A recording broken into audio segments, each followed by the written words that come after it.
So I think that when we were talking about it, we most likely met or like mutual post or whatever, shitting on somebody in like Tim Black's a Facebook group or something similar. And then I just, reached out and said, hey, I do my own podcast, I host my own group and whatnot, and I'm always trying to get like-minded people over there. And then you came over, invited one of your friends, and and we've had a pretty good exchanges so far.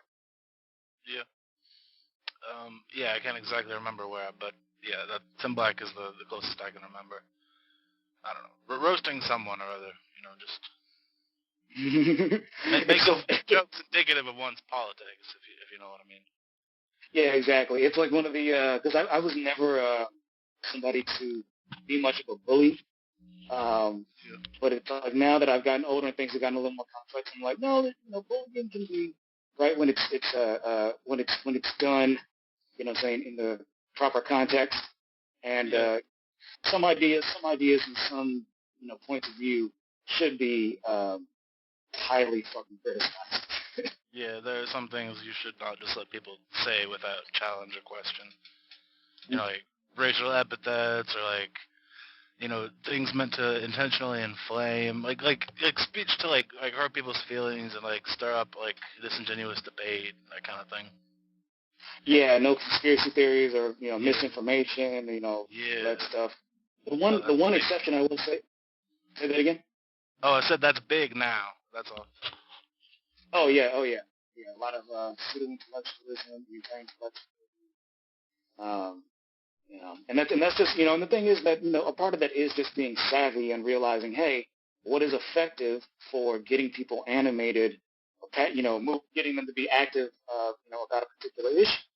And, some people are just really, have really, boiled that down to a science, like Alex Jones. Yes, Alex Jones he's just like a tempest of bullshit, man. It's a shame because I know you're a little bit younger, but it was like I'm 26. 26? Okay, I'm only 31. That's only a 5-year difference. But it's like I distinctly remember him making his name as really being the Branch Davidian guy, right? Say that again. Like the Branch Davidians, after they that whole ordeal went down with the ATF and everything, a bunch of them got shot.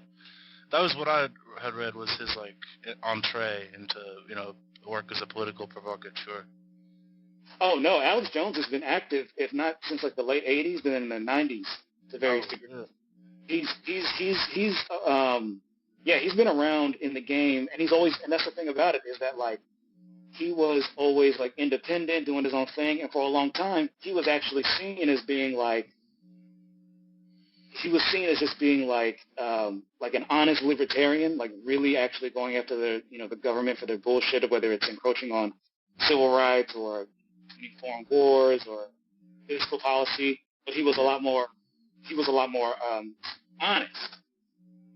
Mm-hmm. And in the last, I don't know exactly when he started doing the bullshit and focusing more on like supplements and the political provocateur shit, but it's like. It was a gradual thing, that happened over decades. But he's been at this, since, like I said, if not the '80s, then the '90s at the very least. Yeah. He's deep in the game, and it's really kind of a shame to see him kind of go from what would be called like a more honest, I guess, libertarian ethos to this, like right-wing libertarian / like fascist.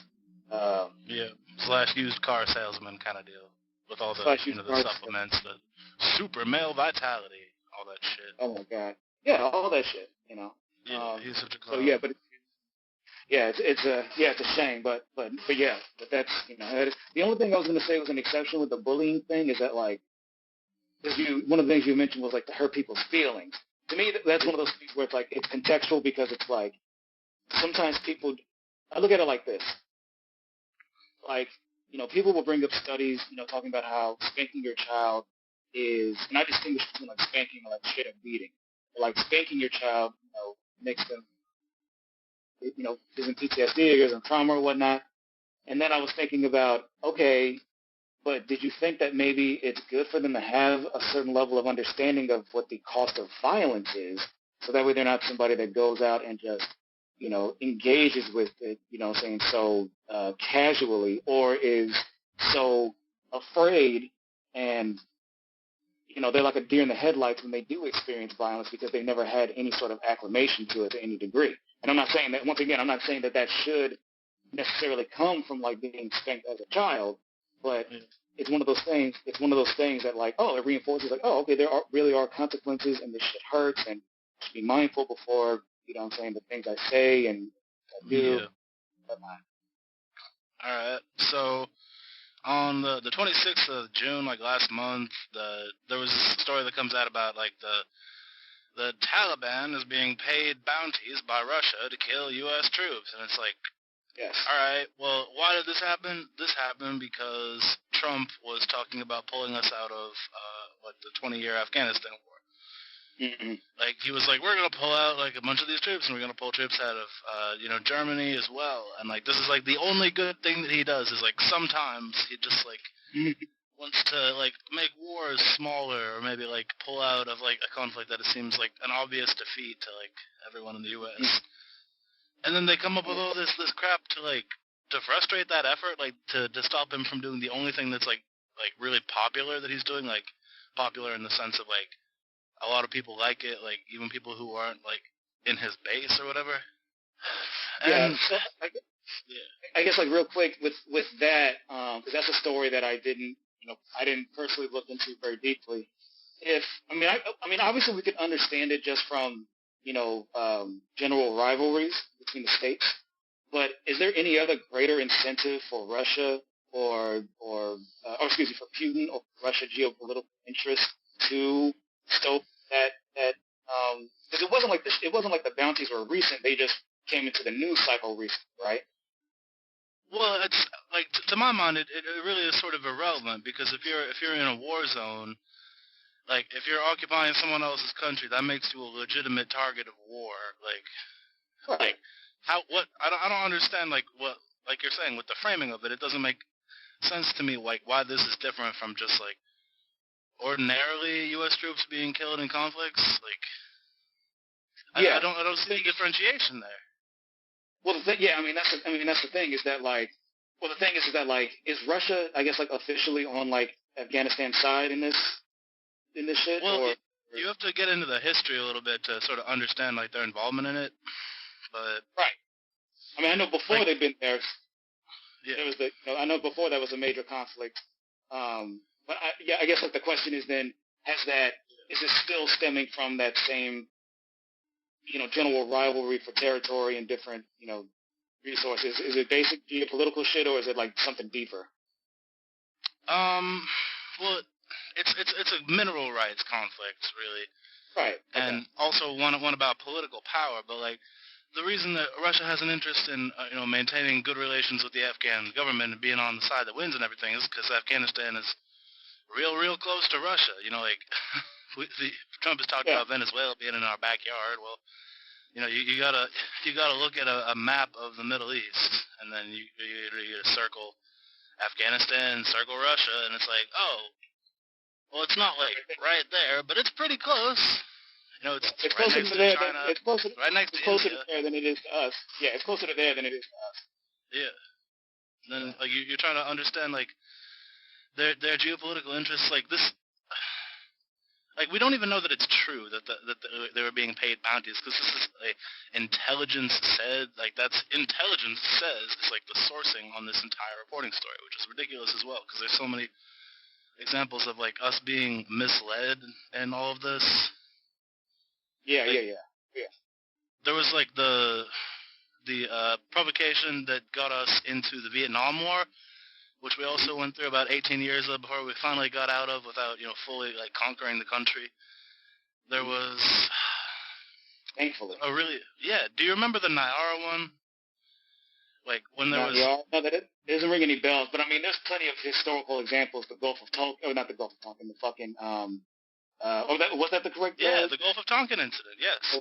Yeah. And plenty... And there's plenty others then and now. I mean, hell, there was just a report that came out about within the last year that talked about the reasons that we got into either Iraq or Afghanistan were complete bullshit. Oh yeah, like the entrance to the Iraq War was based off of the supposed yellow cake uranium. Like that lie that Colin Powell told to the Congress, which was ridiculous.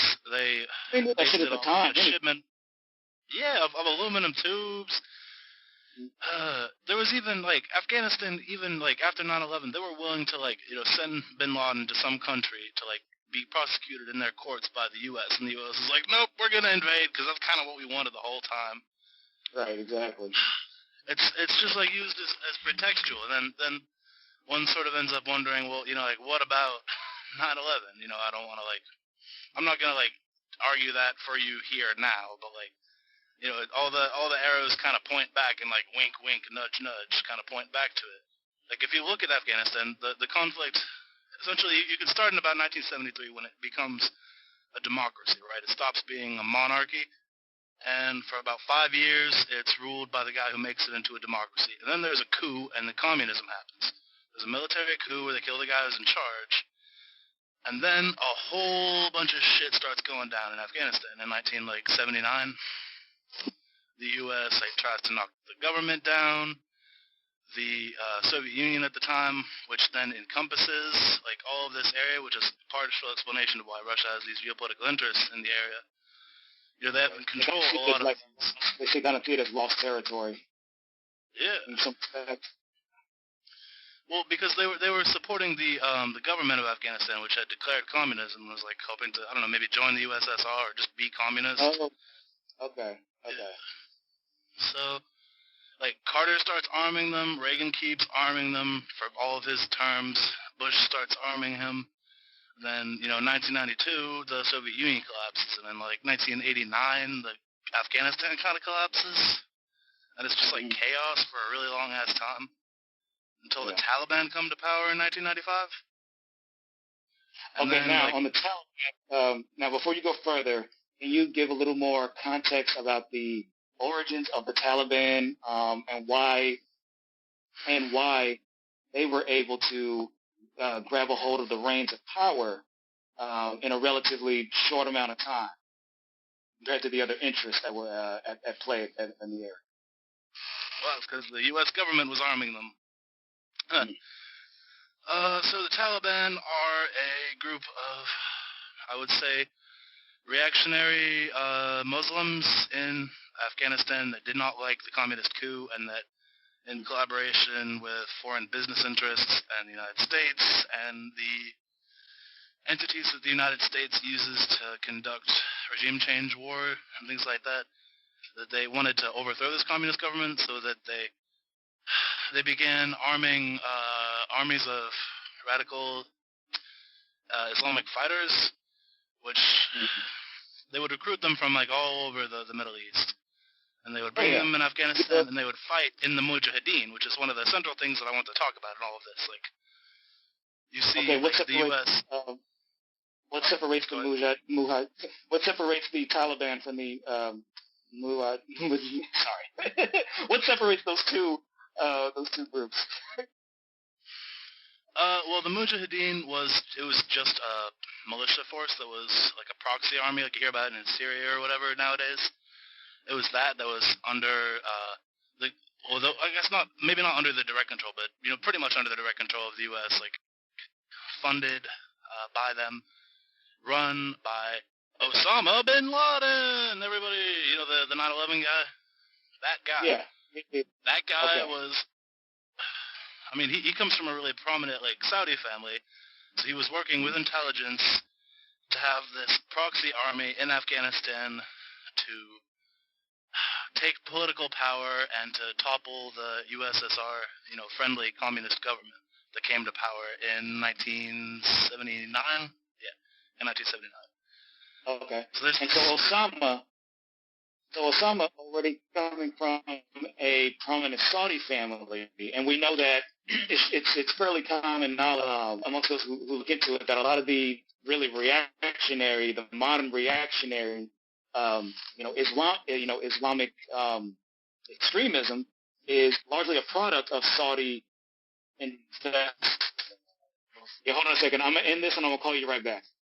So, Neal, before we got started, we were we were basically talking, what this started with was the supposed revelation that Russia was paying bounties for the Taliban to murder U.S. soldiers while they were occupied in Afghanistan. And from there, you started talking about the Mujahideen, which you had said was funded, or that was kind of sponsored by like the CIA and various other interests that wanted to topple the first the democratic and then the communist regimes in Afghanistan. And this created a proxy situation between them and Russia, or excuse me, the USSR, which of course was communist at the time, and saying that the Mujahideen was also involving Osama bin Laden, a prominent Saudi figure who was also,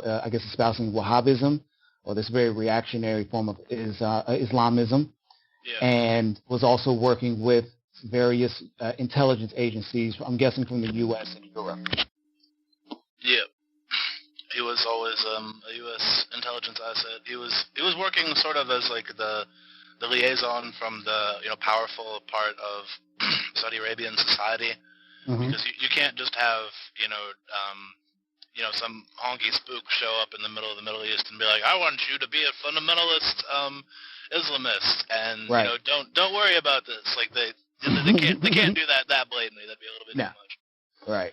So they would work in together with Saudi Arabia, who is a major oil exporter, who we've gotten our oil from, and a lot of our allies have gotten it from.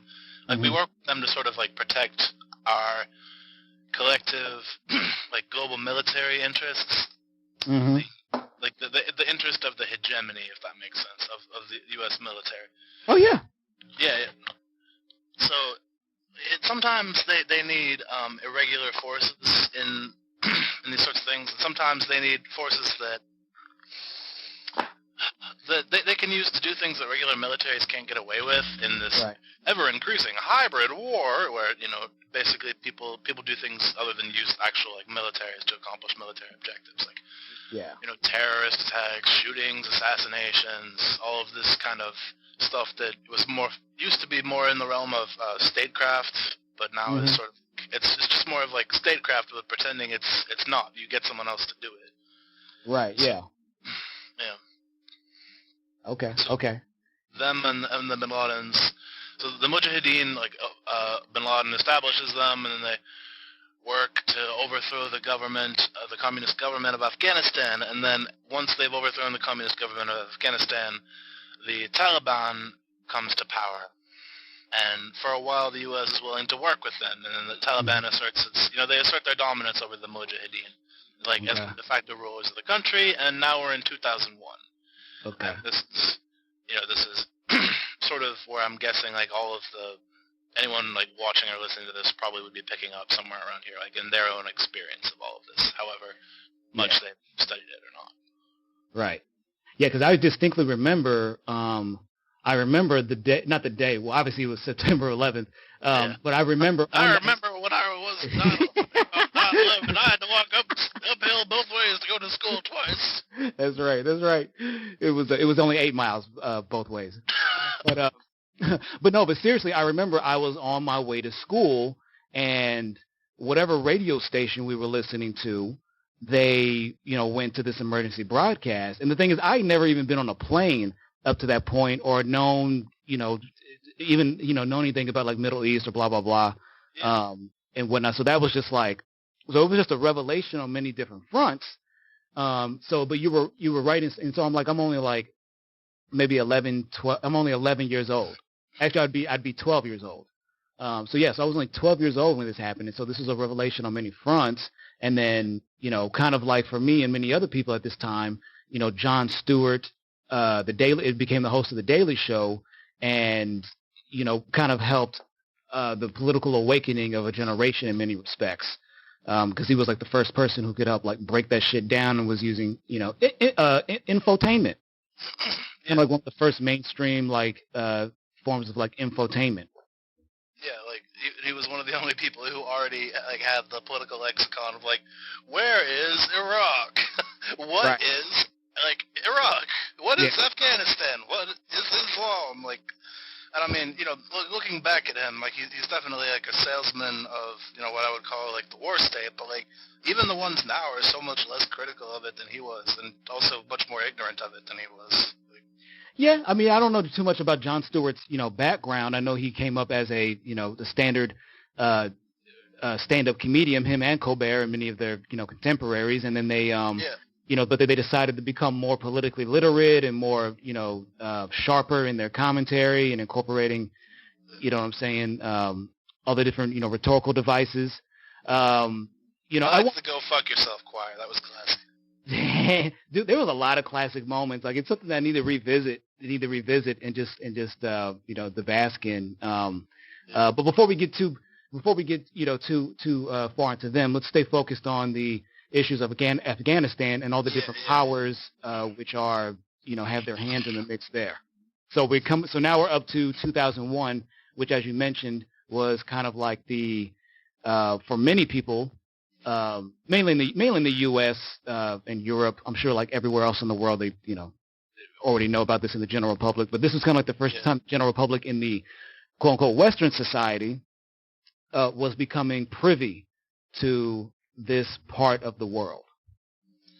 Yeah, this was sort of erupted out of nowhere. It's like you were saying when you were like 12. Like the fact that nobody knew who had attacked the United States on 9/11. Well, I mean, some people did. The general public certainly didn't. That was a part of the propaganda that was going to be used, like to sell all of these wars. It's like the fact that we don't know who the bad guys are means that we don't really have a concrete objection when the U.S. starts going after countries that are not related to the 9/11 attacks, and it just nobody really stops to question that, and then they fire some journalists who complain about it. It's real fun stuff. Like you just start. I don't know, like living with this immediately ginned up and provoked Islamophobia from the attacks. And it's just crazy. Yeah, it's that lack of when you it comes from just a lack of familiarity. Because as I said, it wasn't just like it'd be one, I didn't have any understanding of the history of this nation. I didn't know this nation existed. I didn't understand, what these different institutions, like the CIA and the Department of Defense and all these different, political apparatuses, what they were or really what they were doing, and then also the shit that was uncovered later down the road about what they were really doing that they weren't telling us about. Because there was plenty of the shit that they were telling us about that was fucked up enough. And thankfully people's opinions shifted. Unfortunately, it wasn't enough general mass action to really affect things. Yep. And then we saw Obama being used to quiet down what, meager anti-war movement had arisen through the Bush administration, Bush 2. Bush the second. Yeah. Well, the thing, what's funny is that, like you had mentioned earlier, how you felt about Jon Stewart. Yeah. I can't say that I agreed to that, extent. Obviously, he's a little more, liberal Democrat and whatnot. I just think that I look at it as just kind of like, in his own way, maybe he was a little naive about just how immovable some of this shit was, and how he just kind of kept returning to the same whipping post a little too often. To me, that's what I really feel like he kind of why he stepped away from it, and why he hasn't really tried to like step back into it. He's just kind of realized like it's just kind of pointless, like this shit. But I will say about like Obama is that like it really is to me just like a small R Democrat, a small R Republican.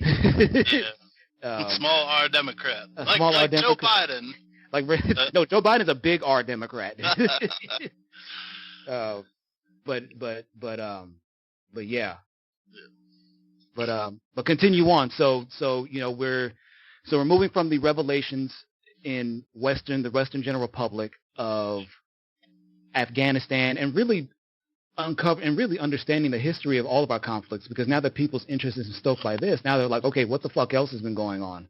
What else has been happening? Oh shit, we're in half a dozen other wars? Who are these people? What did they do to us? You know what I'm saying? And then all the statecraft, as you alluded to, and I guess kind of like go back and forth between like then and, how the mood and the sentiment and people's understanding has changed within that time, and then like the stifling of, democracy and journalism and free speech and criticism of these things. And I guess this will also go into like the media and propaganda at some point as well.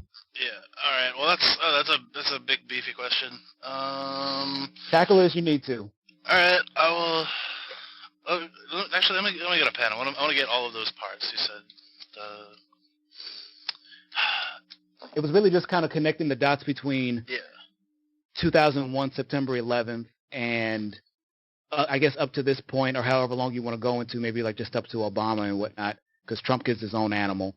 But like I guess kind of like between like 2001 of H.W. Bush to like Obama and the end of Obama, and how that connects with tying up the statecraft. How warfare has changed and how media and propaganda has been utilized throughout this process. Yeah. Statecraft, propaganda. Alright. So from 2001, we immediately go into Afghanistan and we send special forces after Osama bin Laden, and they nearly get him, and he escapes, and we get all riled up and hopping mad about it. And in 2002, I think we formally invade Afghanistan, but we had troops in there in 2001 after we started hunting for Osama bin Laden, and then they start, building out from this incident of Islamophobia established by 9/11. Like they go out to settle their debts in the region, like you're saying, like it's. It wasn't easy for people to understand like what the hell we were doing in Iraq after Afghanistan, because while the countries are fairly close together, they got Iran in between them. Like Americans, just like we didn't know about Afghanistan, we didn't know about Iraq, and we didn't know about the previous history of the United States in Iraq. We didn't know about the colonial history in Iraq in the 1920s. We didn't know about the fact that it became a democracy, the fact that the CIA overthrew that democracy. We don't know the fact that it came to be democratic again, and then that Saddam Hussein was sent in there and tried and failed assassinating that government, and then was installed by the CIA and was committing the same war crimes that were used to justify the invasion of Iraq at the behest of the United States and the State Department and the CIA. And you don't get any of this information, and they're like, Iraq has weapons of mass destruction. Look at Colin Powell with this yellow cake uranium bullshit. Like that ended his political career. He was like a prominent black military figure when there weren't a lot of them, and he was like, yellow cake uranium, you guys. There's something about nukes and aluminum tubes. Dude, do you remember the Dave?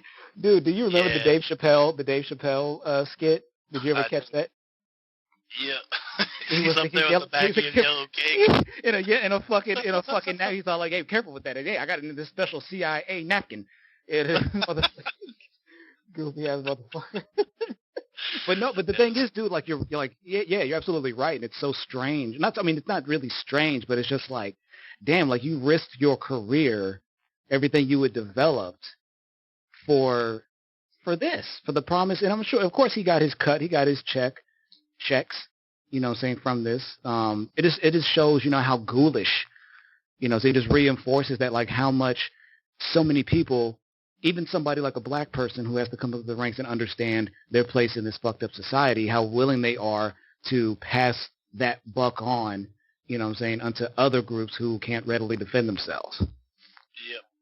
There is one character, or, a political actor who came out of that situation who I do genuinely appreciate, who is, I want to say Larry Wilmore. I think he was the chief of staff for Colin Powell when they put together all of this, yellow cakery. So he has become now a critic of U.S. empire, and it's not like he's like this like principled like left figure or anything. He's just like he began to realize that we're not operating on a really rational basis, and that a lot of the military commanders were morons, and a lot of the ways that they were understanding the world were flawed. Yeah. So hold on a second. So Larry Wilmore, the only Larry Wilmore that... Oh, no, not Larry Wilmore. It's Larry Wilmore is the comedian, the writer. Yeah. That show briefly and trying to replace it. I mean, he could have had the same name. That's all it wasn't. What is his last name? Larry somebody. But yeah, I didn't know. I thought maybe he could have the same name. You know, that's all. I was like, really? No, not Larry Wilmore. I do miss Larry Wilmore though. They kicked him off of Comedy Central for being too black though. Well, honestly, you know what the thing is? Because I saw his show. I watched that show a few episodes because he's been responsible for a lot of great content. You know, not just the Daily Show, but a ton of other things that I didn't know about. But his particular, some people are really, to me, Larry Wilmore is somebody who's really good at working behind the scenes and working on the scripts and helping you fill out your stuff. He's not as You good. didn't like the show as much. I don't like the show Larry as Wilkerson. yeah. Larry Wilkerson. That's all I'm talking about. I encourage you to find him talking about stuff on the internet. He's a great figure to listen to in commentary of Empire and War. But yeah, I don't know. I still liked Larry Wilmore better than Trevor Noah. You know. Oh, absolutely. Yeah, absolutely. Yeah, Trevor Noah is a douche. You know, in my estimation, at least. Oh, I agree. He's a mod. He's basically he basically just fits in with the not even like the squad era Democratic Party, but like the old guard. Like he just fits in with like the old guard of the Democratic establishment. And one of the things that pinned me to this, and then we'll get back into Afghanistan and whatnot, is Iraq and Libya, and then of course that's that's Iran. You know, there's not to say anything of like Iran and shit, but we would if we could. We would if we could. Yeah, but there's plenty of other topics to get to. But the thing I wanted to say real quick about like Trevor Noah, that was a revelation. There's another podcaster who's been around for a minute, YouTuber mainly, called Dusty Smith. His show is called Cult of Dusty, and one of the things that he talks about, that he brings up because they got his some of his videos taken down, is a clip of Trevor Noah's stand-ups, one of his stand-up specials, and Trevor Noah makes a joke out of criticizing the miners that were part of a resistance movement in South Africa, and they it was a huge thing, and several of them got shot, and it was a huge fucking deal. And basically, and he was so cavalier about it, and his like perspective was such a ruling class perspective. It's just like, stupid miners, ha ha ha. Yeah, like what did you expect? You know, you're going to get shot. That's basically the same mentality of those who talk about the protesters who get hit by run over by cars and shit, and being like, well, we were in the middle of the street, and it's really the same thing. And so, so fuck Trevor Noah. But getting back into can I put another block on the fuck Trevor Noah pyramid? Oh yeah, absolutely. So there's a YouTuber, Non-Compete, who does a lot of explanations for like Left Theory, and Non-Compete got a copyright strike from fucking Trevor Noah and Viacom on that shit. So that was it. Yep. No, absolutely. The funny thing is that like I'm pretty sure Dusty brought that up because I think those videos came out at the same time, because I think that clip just happened to resurface at the same time. Yeah. But yeah, because both of them are very good leftist content creators, and yeah, they got fucking copyright strikes and shit for that. Yeah. And that's pretty censorious. Yeah, I mean that's how sensitive he is about his image, because he knows how fucked up it is, and how fast it can spread on the interwebs. But getting back to it, and I know that there are a lot of other countries that are involved in the mix. We do want to kind of try to keep it centered around Afghanistan and then Iraq. And then once again tying that into how the reins were handed from how things were handled, under the H.W. Bush era to Obama's era, and then from there going into like the media and propaganda machine.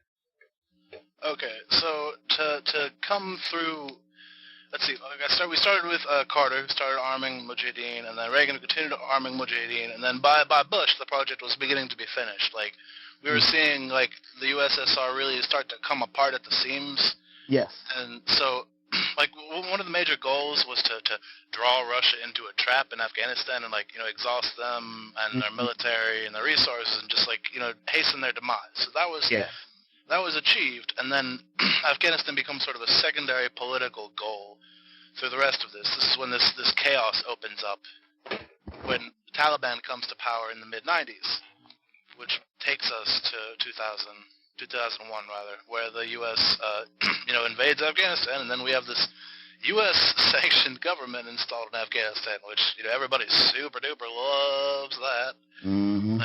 The Taliban continuously adds to the negotiation conditions of the Trump administration that the, quote, government of Afghanistan not be allowed to participate in the negotiations because they view them as illegitimate to such an extent, which is shocking, really. Yeah. So we have once we have this like general like manufactured like media consent. like manufactured consent, like this invented reality to reference Michael Prenti, who always complains that he wrote Inventing Reality 2 years before Manufacturing Consent, which I encourage you to read both books. They're both good books. Like all this generalized blob of Islamic hatred for the Middle East, when Americans, like we've been saying, we don't really know what the Middle East is. So now we're invading Iraq too. And they spend a long time chasing Saddam around, and then eventually, catch him and kill him. Yeah. And then, we start to go after other countries. We go after Libya and Syria. I mean, there's some other like conflicts like in the rest of, I guess, that are in Africa or that are in Asia that are not like specifically in the Middle East, but that are very, very directly related to it. So let's see. Iraq, by 2003 we're fully in there, and we as with the Afghanistan, where we sort of flirt with like, oh, we're gonna pull the troops out, and then the war will get shitty again, and they're like, we're gonna put the troops back in, and then we're gonna pull the troops out. Yeah, it's just this yo-yo game. It's just this yo-yo. Yeah, it's a dance. It's a fucking dance. And Obama was like, I'm gonna be so anti-war, you guys. Okay, I'm gonna be like the most anti-war guy ever. It's like, yeah, we're gonna have a surge to draw down the troops. We gotta have a surge. It's like, what kind of fucking logic does that make? It only makes logical sense if you don't really take. If you're fucking lying. If you're fucking lying and you don't take any of this shit seriously, or you take it seriously, you're just gonna do what you have to do in order to keep the checks coming in. But Obama, everybody's so happy. We got our first black president. We don't need to have an anti-war movement. So a lot of that opposition went away, and then in like the project for the overthrow of Libya, which is also, I guess Libya is technically an African country, but it's very close to the Middle East. And like what happens there? Basically, we convince Gaddafi, the leader of Libya, to get rid of his nuclear weapons. Yep. And then we fund militia groups who overrun Libya and ultimately, I think, sodomize him to death with a bayonet after overthrowing his government. And Yep. Is that really how he died? They stuck a knife in his butthole until he died. Oh my God. It's vile. I knew that happened. I didn't realize that was the actual like cause of death. Well, it might have been exsanguination, but one kind of very closely related to the other one. Right. No. Exactly. And the thing is, that was a sticking point to me, and this is one of the things where I kind of sympathize. One of the moments where I sympathize with the North Korean leadership and whatnot. Yeah. They learned the lesson. They saw the lesson that like as soon as Gaddafi got rid of his fucking nukes, it was over, because Gaddafi had been trying for years. He had got on some other world, some group of nations or whatever the fuck. He was trying to become more respected internationally and considered a player on the global scale. And he very well could have stayed in power and whatnot to this day if he hadn't have made that miscalculation. He had gotten a little too trusting. But because of that, he kind of set a hardline example for amongst many other nations, North Korea, the presidents of Russia and China, who both absolutely cannot trust the United States, especially weapons.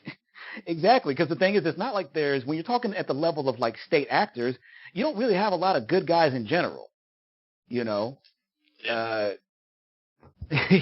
they're all the U.S. is the good guys, the other guys aren't the good guys. No one with a nuclear weapon is really, really the good guys. Right, exactly. Especially since they're all willing to throw their respective citizens or other people's citizens into the gears of the machine to keep it rolling.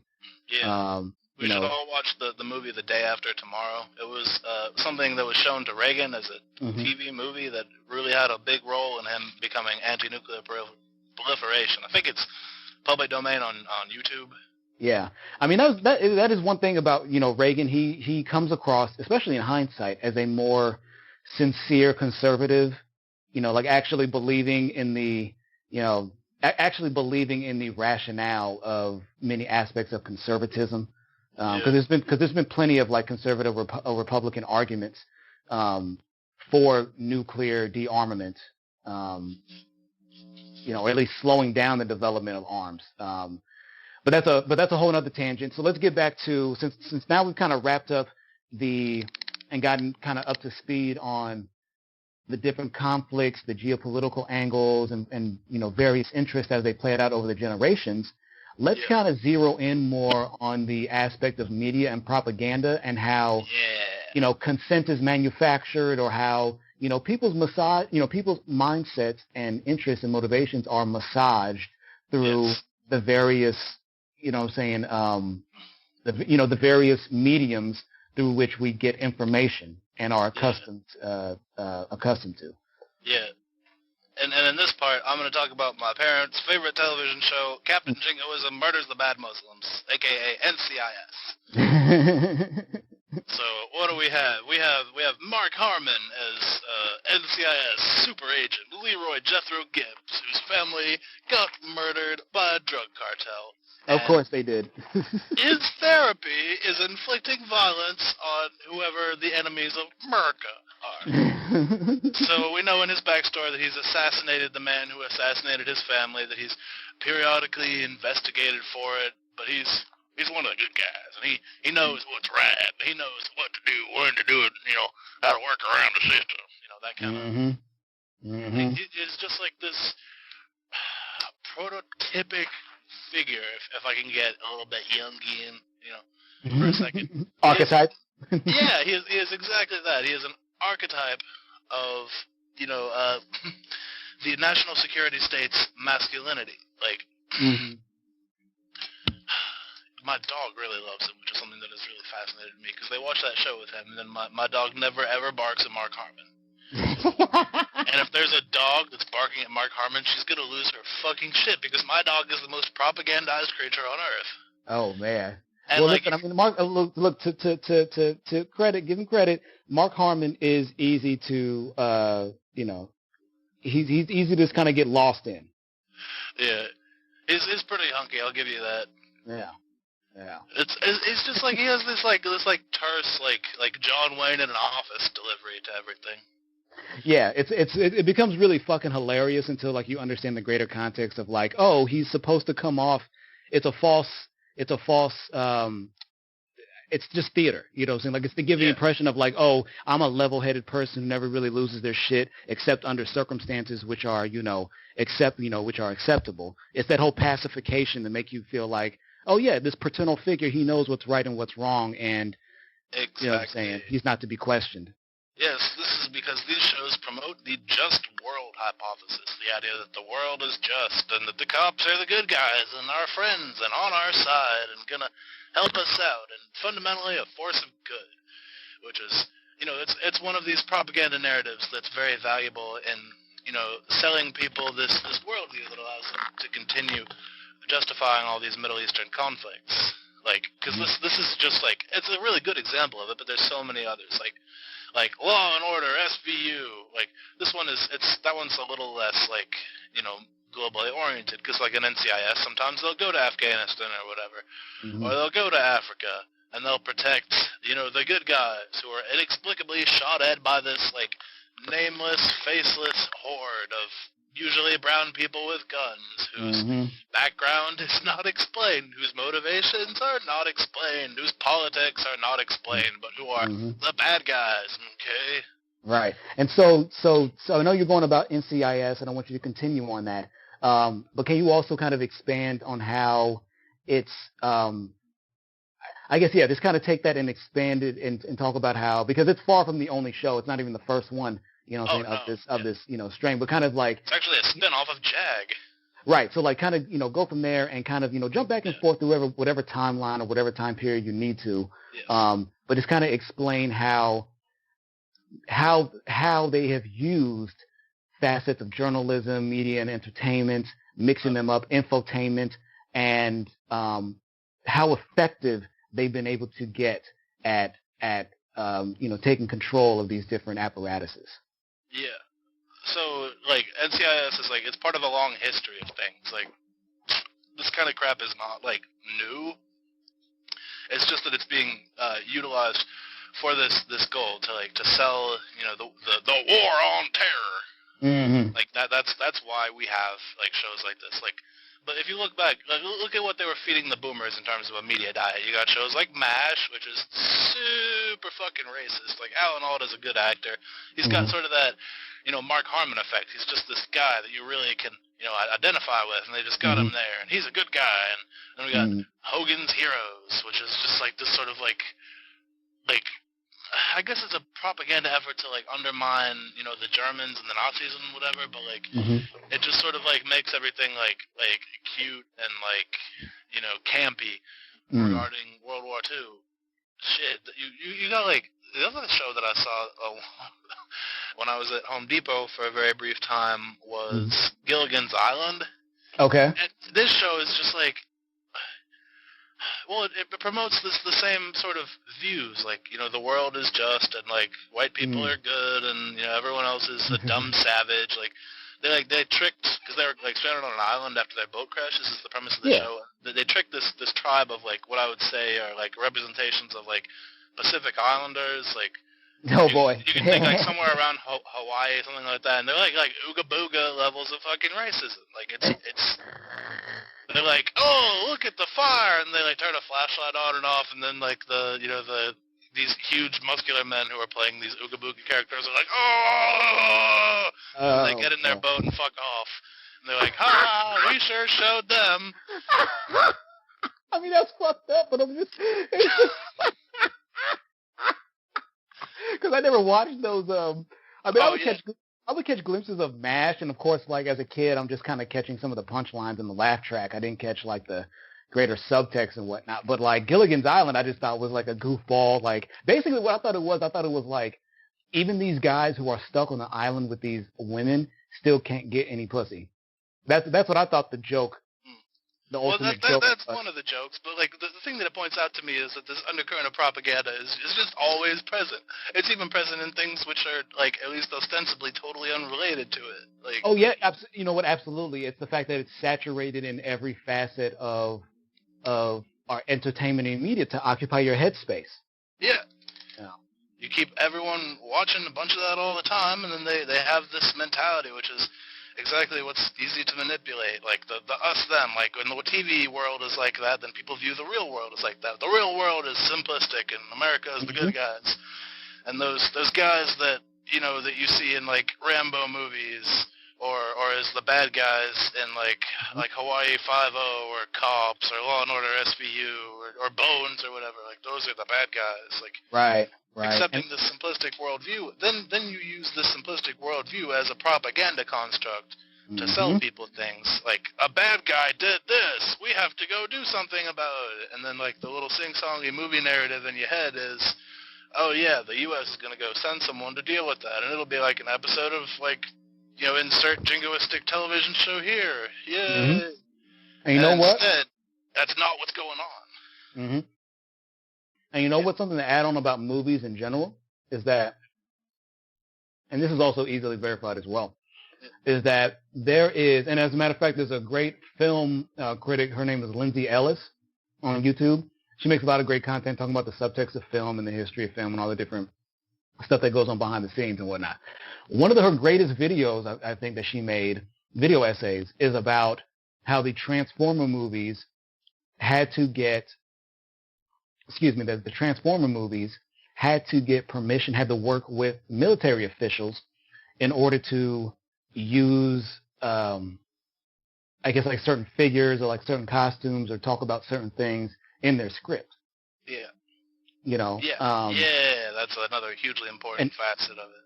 And the thing is that like, in other countries, what I'm saying, you may have situations where the state intervenes in the media and entertainment to a larger degree. That's not as big here in America, with the exception to films that depict police and military. If you create any type of content that displays the military and the police, and it's a major motion picture or a major, piece of content, they're going to want to comb through it, or you're going to be denied, or they're going to come through and wreck your shit to some degree. Yeah, they'll blacklist you, and you'll be an independent film that no one ever sees. You won't get distribution on the major networks. Yeah. Or or in theaters or whatever. I mean, you can have a Patreon, but they might fuck that up for you too. Yeah, you can enjoy your small scale shit, but you're never getting the mainstream if you're too critical. Yeah. And the reason why I wanted you to take that and broaden the scope further is because I finally have gotten around to reading the official book on propaganda by the man himself, Edward Bernays. And and of course that comes from the earlier 20th century, the 1900s, and was critical in helping a lot of companies that have been around today perfect their PR, their public relations, their marketing relations, and really sell people on products, because he was one of the figures that was cited by tobacco companies in helping them to sell cigarettes. Yeah. And you see very similar tactics used for war propaganda. Yeah, or for anything. I mean, the thing is that those same ideas are just about catering to human impulse. It's basically how Edward Bernays has laid a really good framework for understanding how to trigger people's tastes and motivations and shit. And his focus, and even though he was a corporate, it was primarily still pays to read him. Oh yeah, absolutely. But the point I was going to make is that even though he was a corporatist, and I'm sure he would be considered a right winger in many respects, he talks about things very much in a way of just being effective and tries to get away from moralizing the stuff. Just kind of saying hey, this is what is effective for getting people to impulse buy or getting people whom are early adopters to latch on to a particular product or whatever he talks about. Yeah. It's really just about effectiveness. But that's why I wanted you to just take it and just expand it and go crisscross wherever you need to go to just kind of talk about how propaganda is a tool, something that's always at play. I think that I think somebody said that as a matter of fact, Jake said it to me some time ago. He said everything is a psyop. And I'm sure that comes from something. I don't know if they just made that up. It's a Facebook group. Oh, but is it? It's also a funny reflection on all this crap because so much stuff is a psyop. Even stupid, unimportant things are a psyop. Yeah, exactly.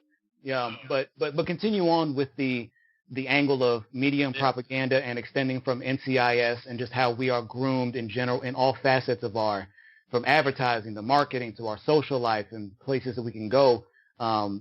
To being conditioned in this manner, or just being conditioned in general. Yeah.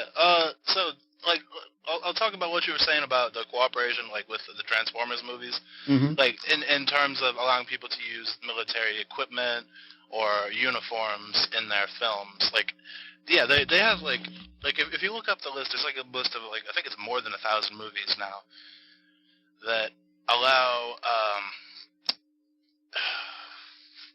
that have gotten assistance with their scripts from the Department of Defense specifically. The Department of Defense, the voice of the state, if you will. And a lot of them are not even remotely related to any of this. Some of them are just comedies. They're fucking dumb rom-coms that don't have anything to do with war. And you see it absolutely everywhere. Presenting these same thematic and simplistic narratives in Transformers, in stupid rom-coms, in simpering, disgusting pieces of crap like Zero Dark 30, in American Sniper, and all of these these disgusting, fawning portrayals of what I would call, I guess, war criminals.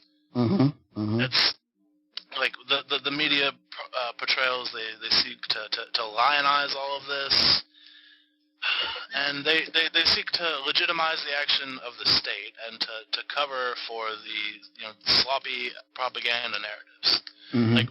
One thing that one of my buddies, Steve, mentioned to me, and I think it was right around 2014 or something, was there was in one of the Avengers movies, which are some of the most heinous propaganda-filled shitty movies that are all the same movie remade over and over again, except for Thor Ragnarok. Thor Ragnarok's it's okay. It's still vile and full of propaganda, but it's a much better movie than most of the rest of them are. Right. But all of these Marvel movies, they have this mentality of American exceptionalist thinking baked into all of them, and they've been made continuously since the start of the Iraq War. and they're all feeding us these cultural ideas of, accepting us as the good guys, believing that war is just, that never getting too deep into the political commentary lest we get lost in the weeds and accidentally make, an actual political point. Mm-hmm. But that sort of drifts into what you were talking about Bernays and like the propaganda. Like, I think it's very critical to do what you're doing and to read oppositional literature about the same topics from alternative perspectives. Mm-hmm. Because if you get lost in your own orthodoxy, then you just end up smelling your own farts. Like after a while. Like you're like, my orthodoxy is the correct orthodoxy. Like I have some books, like one from PDFs really. I guess they're not like physical books that I got off the internet from the Rand Corporation, like a study on conducting regime change operations, and also a PDF on conducting covert coups in governments produced by the Military War College. Yeah. And like you can read about like the theories of change that like revolutionary political figures like someone like Mao Zedong would write about, like, and you can read about how the security and intelligence services and the military writes about it, and you could see the commonalities. Yes. And like you said, it's kind of interesting to get the perspective of it. Like you said, Bernays without the flavor of morality to the writing, whereas many of these leftist authors are, they're moral firebrands. Their morality is the underlayment of their desire to change governments and societies and class structures. Right. Yeah. And yeah, it's good to get all of those, different perspectives and whatnot. And I have one further point off that when you're done. Oh yeah, absolutely. No, go ahead. No, that was it. Oh, well, the extension of this propaganda into what is now dubbed public relations, putting out media flax to cover up for your embarrassment. Mm-hmm. Like you see it in the corporate world, like everywhere, like or celebrities, or even prominent YouTubers. YouTubers, production companies, media companies, anyone who gets hit with a scandal. Mm-hmm.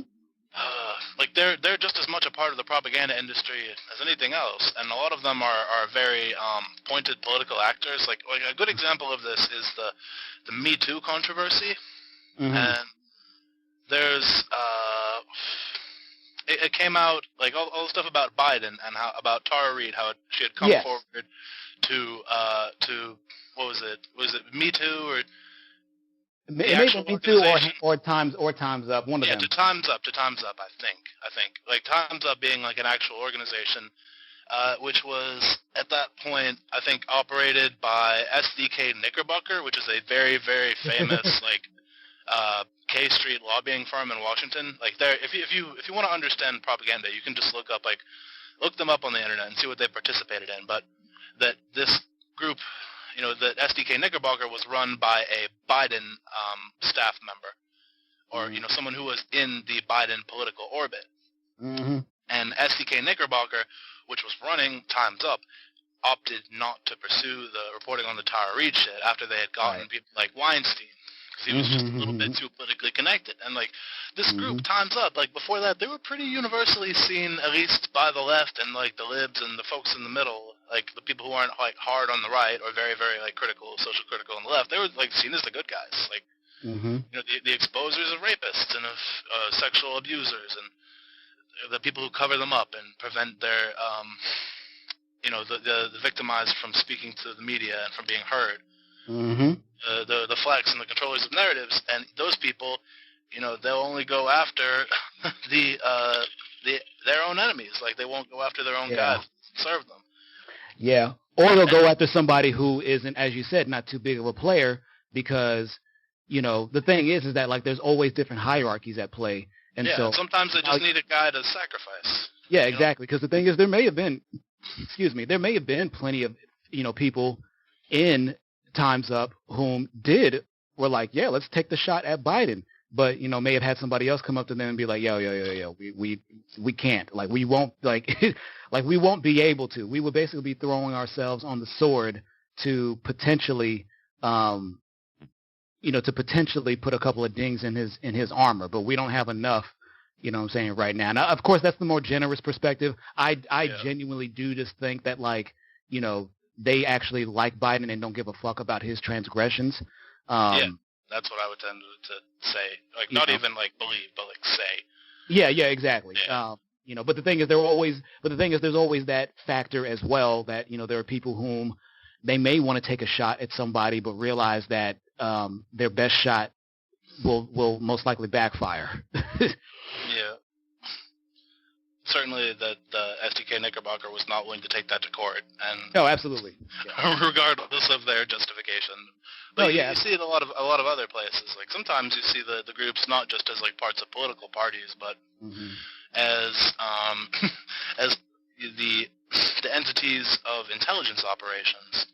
Like you'll see I don't know like Human Rights Watch, right? Like they're notorious for this.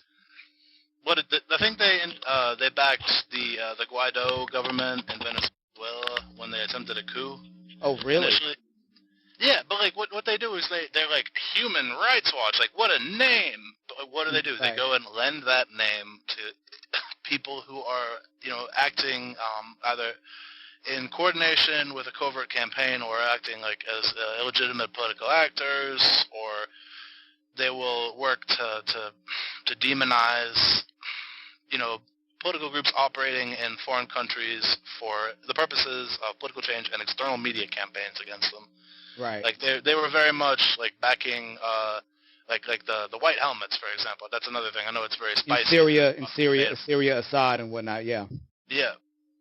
The contention being that like this the Syrian army had used chemical weapons against United States, or no, against someone in Iraq, Syrian civilians, but like, like this was all this like concocted like piece of propaganda. Yeah, that Assad against his own people when he was already winning the conflict. Yeah, and there was debunked by all these national security state people who got thrown out of it, like Bill Binney and John Kiriakou and people who are former parts of the OPCW, the Organization for the Prohibition of Chemical Weapons. Yes. Like they had been intimidated and threatened by people in the Bush administration to go along with claims about Iraq, and here they were, the same thing again in Afghanistan, bullied and threatened and intimidated by John Bolton to go along with claims about Syria. Like they gassed us. It's like, well, let's look at the broad general use of chemical weapons in Syria. Like who uses them? Like regularly. That would be the United States. Yep, the United States, and mostly in like airstrikes and shit. And it gives them to their militias. And how many times have they used them? In excess of 10,000. In excess of 10,000 chemical weapons have been utilized in Syria by the United States. But who did this chemical weapons attack in Syria? Oh, it was obviously Assad. It was Assad. Even though he was already winning the war and he was having a general, I don't know about his like approval ratings and whatnot, but I mean, it wouldn't behoove him to then gas the civilians of his own nation in the middle of such a severe conflict, especially when that gathers so much geopolitical interest, because of course this was another one that pitted Russian interests against the United States. Syria being the only formal military ally in that region that Russia has, and being their only foreign military base, like pretty big deal. We got thousands of them. They got one handful. Yeah. Okay, I didn't realize I wasn't. Well, like regionally one handful, like total. Like, okay, yeah. I wasn't aware of that. I wasn't aware of that aspect. Yeah. Well, it's all just lies and goofery, and there's other examples of propaganda operations in the Middle Eastern wars, like during Obama as well. There was the reporting by the Bureau of Investigative Journalism, which is this UK-based journalism nonprofit, and they exposed the participation, and this is like a perfect example of like the Bernays thing, of a British propaganda firm getting a $500 million contract to produce fake Al-Qaeda terrorist videos. Oh, to go out and be found in raids, and I'll send you my notes to it, which contains the URL to that story, so you can check it all out. But like, this is like a British... I remember that story. Yeah, and like it was covered so little. And it was so well reported on and well sourced, and this is like a mainstream, or at least an outlet which can't easily be red baited or blacklisted or something. Right. Okay. That did the original reporting on it. And like that's why, like I was saying at the very beginning, like that stuff about like Afghanistan, like because this like it rhymes with and smells like this fake terrorist videos thing. The thing about Afghanistan, you know, like the sourcing for the Afghanistan troop assassination thing was just intelligence says. Like whenever they tell you that, like look at all the other things they've told you. Yeah, and the thing is that like I'm somebody who I'm sure that most people would probably agree that look, when you're operating at these levels, yeah, you do have to have intelligence gathering and intelligence agencies and whatnot. But then when you couple that, this really aggressive propaganda campaign, and then controlling the apparatus of media and journalism, and then you have a populace like in the United States that's already generally undereducated and just falls under leadership, at least certain large contingents of the United States. Yeah. That makes it all the easier to get away with. It makes it all the easier to get away with. And now that, while a lot of people, even conservatives, may now say that, Iraq was a mistake and that, Afghanistan was a mistake and whatnot, a lot of them are still pretty tepid about backing away from imperialism or even just pulling out of these occupations. Or even recognizing it as a pattern. Or even, you know what, that's actually another thing. They like to just look at shit as a one-off. They try to be like, hey, you know what, just give us another chance, we'll get it right this time. And it's like, no, y'all seem to have fucked it up. Ever since World War II, it seems like everything that we've gone and poked our nose into was something completely unnecessary and was just about consolidating power, which once again, I understand that that's what you do, that's what's, you do what's most effective to get those goals accomplished if that's what you want. But there's no willingness in like the general public to be critical of empire or to identify empire as empire. Well, the thing is that like so many people don't know. I mean, look how long it took. I mean, think about like a Bernie Sanders. How long he's been doing his thing, how long it took for him to gain national acclaim, and then look at the fallout from him dropping out from the ending his campaign for the 2020 race, and how it's caused so much sectarianism on the left. Is that we are just operating with generations upon generations of misinformation, lack of information in general, not really given the context for all kinds of different shit. And so it's like, you probably couldn't even go, like, I'm sure if you went around to most Americans, more than half of them, if you talk to them about like empire, they will probably only think about either Star Wars or or shit like 500 years ago or 1,000 years ago or like 2,000 years ago. They don't know how to really put it into. They don't know how to recognize modern iterations of that shit. Yeah. Modern manifestations. But we're coming up on like 53 minutes. So to round out the hour, we've given many different instances of specific efforts made. I'm saying to directly, kind of massage people's minds and get them to accept these things.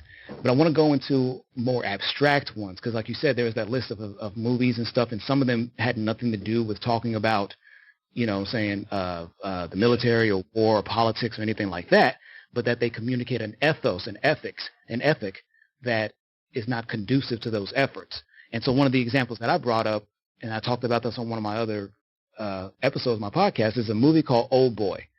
And it's a Korean film. I've seen that movie. Such a weird movie. I really enjoy it, and there's a lot of interesting. But really, at the end of the day, what it's about is it's just two men's journey on getting revenge on one another, right? Mm-hmm. And of course, you can talk all day about like is the reasoning right or wrong, but it's really just like you following the journey of these two men who have nothing else to live for but just getting revenge on one another. And that's it, and there's a bunch of other goofy stuff that happens all around that, but that's like the center of it. What you may not know is that Spike Lee made an interpretation of this. Oh, shit. 15, years later. And I mean, honestly, I go back and forth on Spike Lee. To me, he's kind of like he has a hit and then he has a miss and then he has a hit and then he has a miss. That's kind of like... He's a little bit reactionary and he's a little bit... revolutionary, and he's a little bit reactionary, and he's a little bit revolutionary. Yeah, he goes. Yeah, it's that's him. And that's him. But in any case, what he does in the film is that he takes away the self-centeredness of the revenge plot by the characters. Yeah. And he tries to make it into something greater, like, oh, this isn't about me just needing to indulge, you know what I'm saying, in this, you know, desire. It's, I'm doing this to protect my family, and I'm doing this for the sake of others. It's that, because this also plays into that of how Americans are taught to look at personal revenge, because we are taught that you cannot vigilantism. Yeah. Where vigilantism may be appropriate, you know what I'm saying, for where excuse me, where vigilantism is, hold on, okay, so let me back up for a second. Okay.